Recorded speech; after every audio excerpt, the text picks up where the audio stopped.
Hey, this is Mad Movie Mark of the Mad Movie Mark Movie Review. Thank you for joining me as I review the 1958 Indian drama, The Music Room.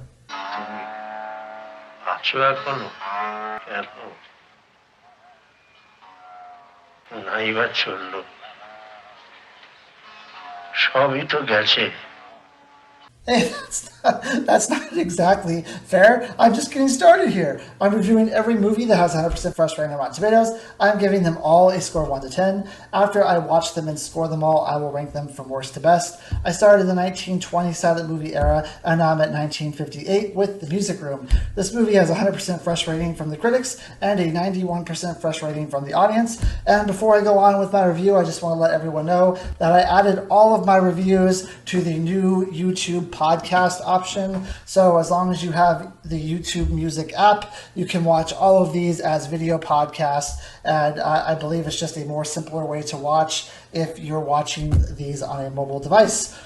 So this movie, it stars Shyati Biswas as Huzur Biswambhar Roy. I'm just going to call him Roy because I'm pretty sure I am butchering his name. I apologize. But Roy is a landlord in India.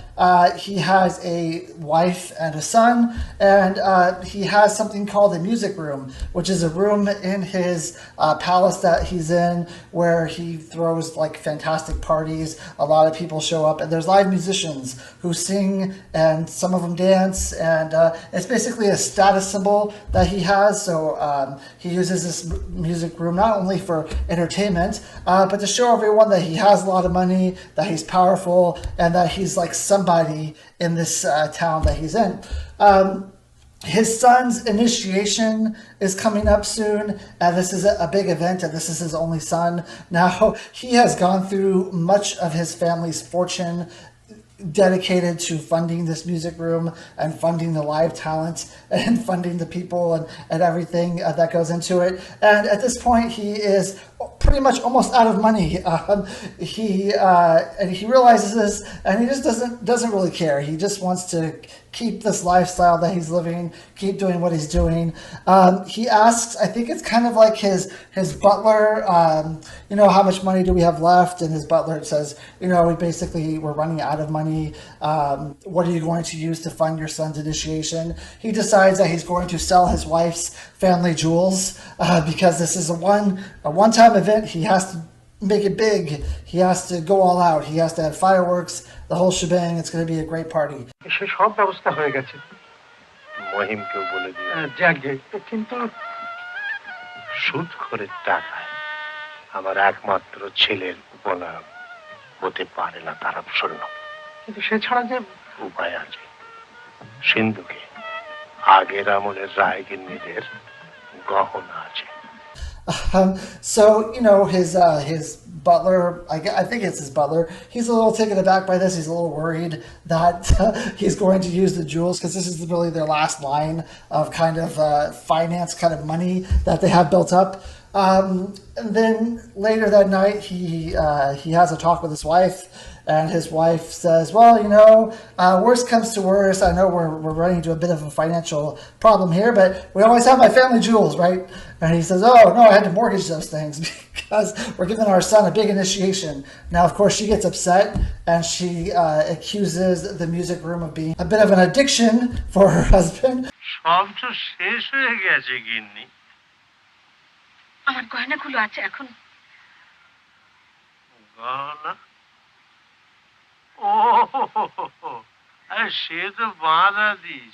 He kind of laughs it off, and it's not an addiction. It's just something that I love to do. It's what I do in my hobby, and I dream about this. I dream of having big parties.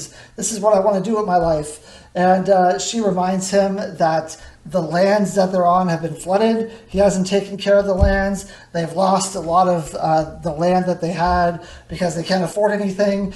Basically, his prestige and what he's leaving when he passes away, it's all going away. He's spending it all in this music room.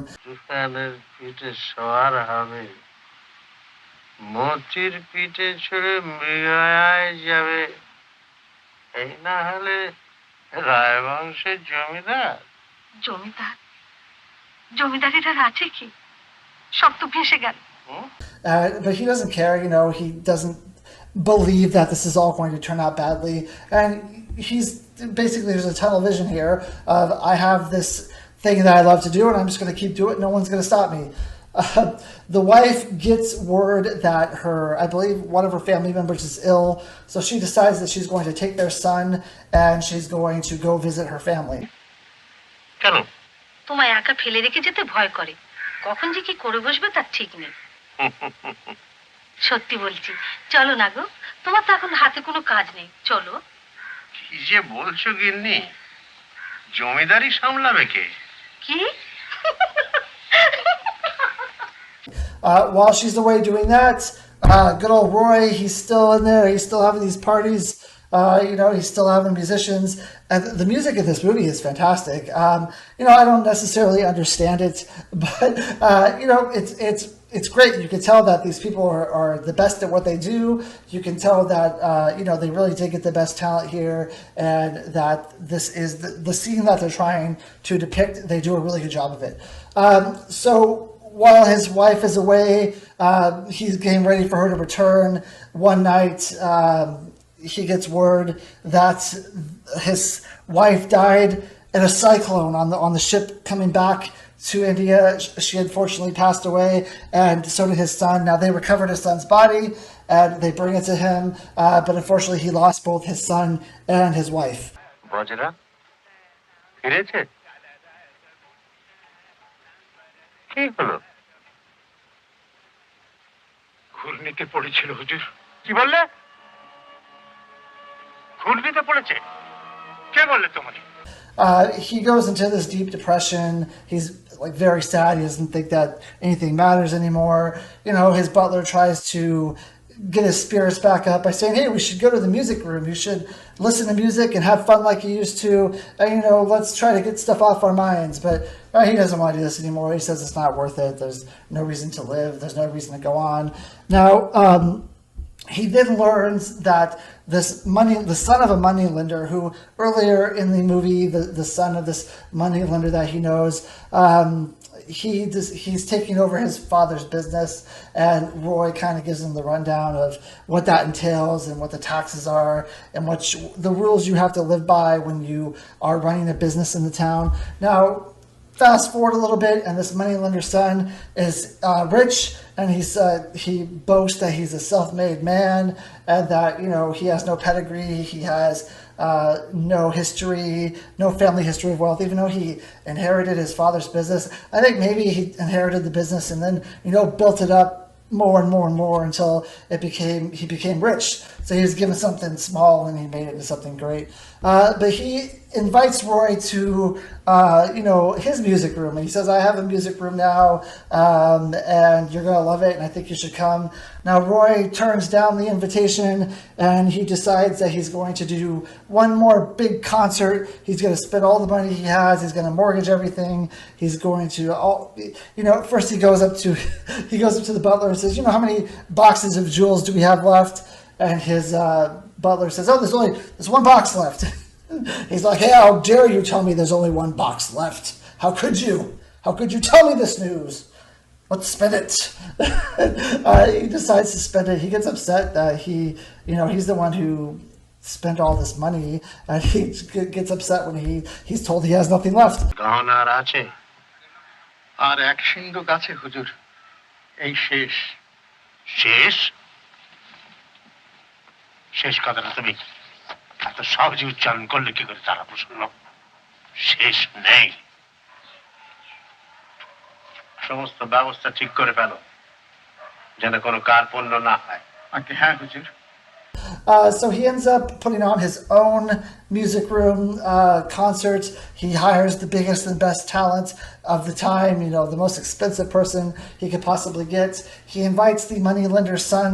The moneylender's son comes, and at the end of the concert, the moneylender's son tries to tip the musician, but Roy stops him and says, the person who is hosting the party gets to tip him first. he gives him like this big bag of money, and then the moneylender only has a few coins to give. So at the end, he one-ups the moneylender's son, and he is very excited about it, and he's very happy, and he laughs to himself about how he's like the big man on campus again, and how he went out with a bang, and how no one could like touch him when he was at his biggest and best.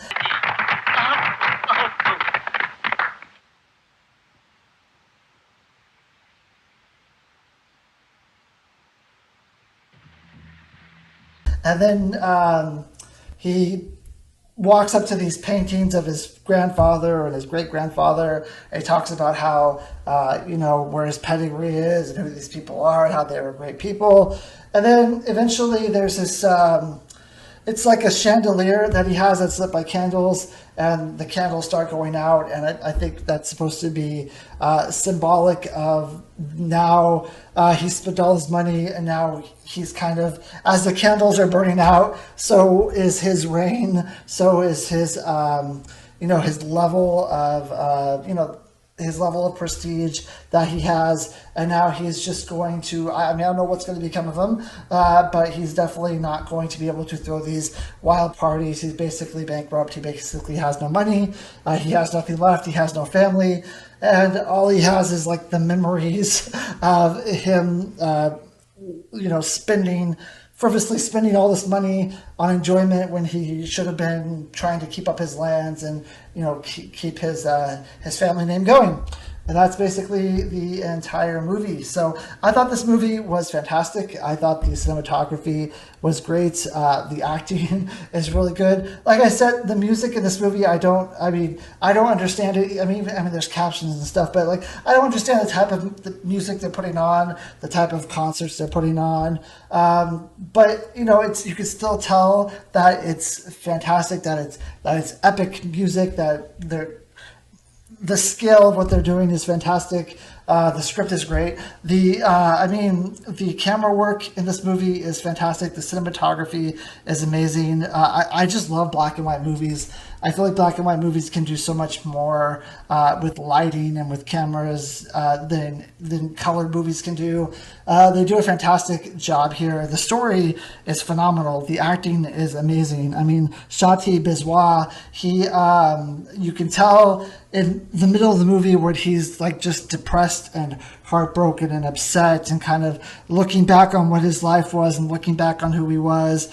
You can really tell that he is just totally heartbroken, like his heart's been ripped out of his chest, and that he just has no reason to live. And then once he realizes he has some competition with his music room, he finds his reason to live again. This was his passion. This was his obsession. This is what he lived for. And in the end, I don't know if it necessarily was it's not what got him in the end, because it's not the reason why his family died. But in the end, that's what he had left. That's what he paid all of attention to. That's what he put all of his time into. That's what he put all of his emotions, his energy, his focus into. And at the end of the movie, that's like what he had. That's all he had left, because that's what he spent all his time doing. And it's just crazy. I mean, it's amazing to see how much someone who has that kind of addiction will go towards the levels that they'll go to in order to support that addiction, selling off everything he has, kind of pushing his family off to the side to feed his addiction.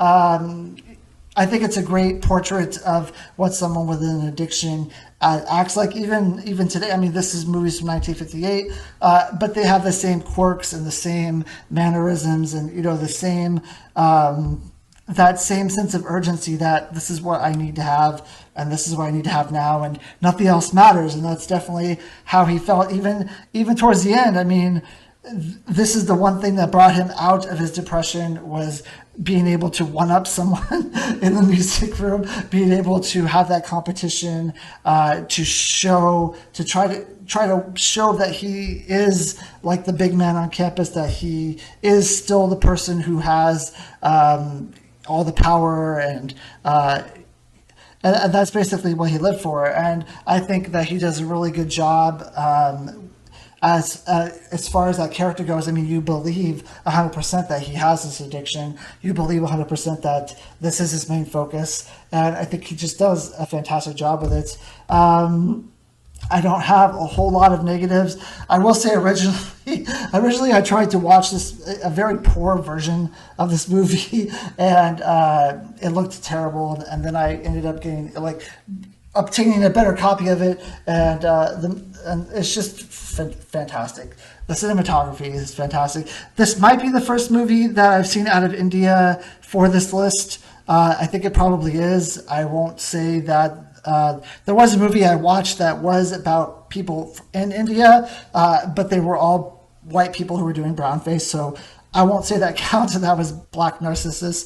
So yeah, I think this is the first movie that I've seen from India. I love foreign language films, and this is one reason why I enjoy foreign language films, because especially back in this day, they're black and white. A lot of the movies I'm seeing now are color, but even though they don't have the same technology, it's the story that's fantastic. For me, foreign language movies have a story that usually surpasses movies from America. America redoes a lot of the foreign stories from foreign language movies. So yeah, I think they did a really great job here. I thought this was a fantastic movie. Like I said, the acting's great. Everything's pretty much perfect. I'm going to give this movie a 9.5 out of 10. I hope you will join me next time when I review the movie Indiscreet. Thank you. I hope you have a great day.